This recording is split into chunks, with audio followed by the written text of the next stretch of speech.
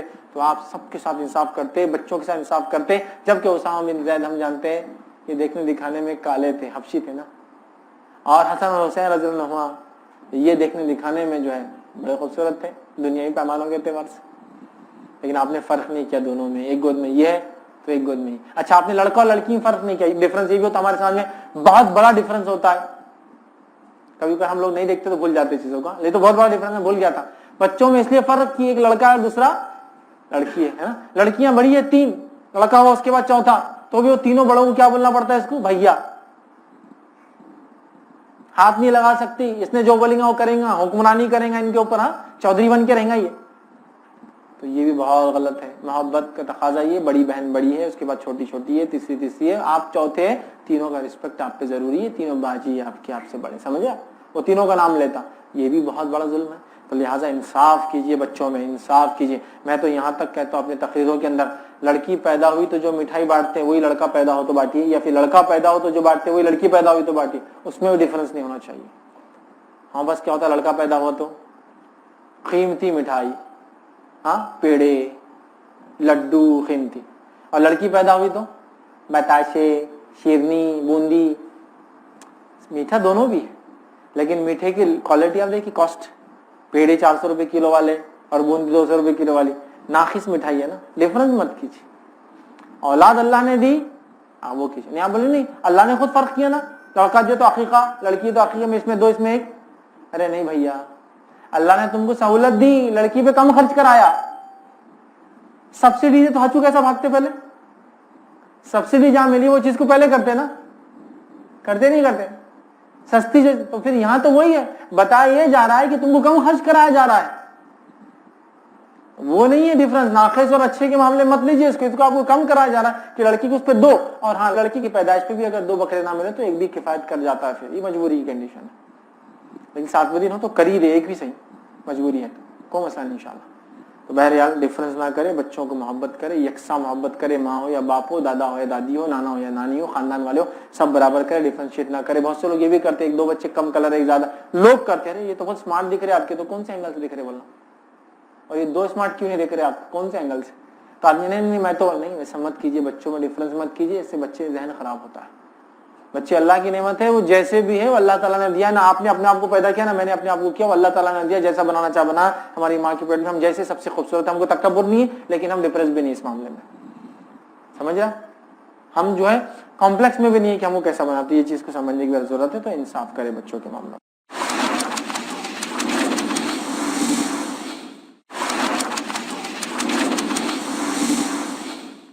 کسی نے ایک سوال کیا تھا, ایک آدمی نے ظلم کیا اور ان کا انتقال ہو گیا, پر مظلوم اب بھی اس ظلم کا ذکر اکیلے میں کرتا ہے, کیا یہ صحیح ہے؟ ہونا تو یہ چاہیے کہ جو لوگ گزر جاتے ہیں ان کے بارے میں ایسا ذکر نہ کیا جائے, لیکن دیکھا یہ گیا کہ جو لوگ ظلم کر کے جاتے ہیں لوگ تذکرہ کرتے رہتے ہیں. نہیں کرنا چاہیے, بٹ لیکن وہ ہوتا ہے, نیچرل چیز ہے. جیسا کہ حدیث میں الفاظ ہے, جو تم گزر چکے ہیں ان کو برا نہ کہو, جو مر چکے ہیں ان کو برا نہ کہو. تب اللہ کے رسول نے فرمایا اپنے مردوں کو برا مت کہو, اس سے زندہ کو تکلیف ہوتی ہے. تو مطلب بجھل کو مت بولو یار, زندہ کو. لیکن آج بھی ہم دیکھتے ہیں درد تدریس میں ہم بھی نام لیتے ہیں, ابو جہل ایسا تھا ویسا تھا, یہ تو ہونے والا ہے. تو لہٰذا کوشش تو یہ کرنا چاہیے نہ لے, لیکن دیکھا یہ گیا ظلم جب ہوتا ہے تو اس کی لوگ داستانیں بولتے ہیں, اور جب کسی کے ساتھ برائی کی جاتی ہے تو اس کے خلاف آواز اٹھانے کی اسلام بھی اجازت دیتا ہے. ہے نا, ہم نے آیت دیکھی سورہ نساء کی, ٹھیک ہے.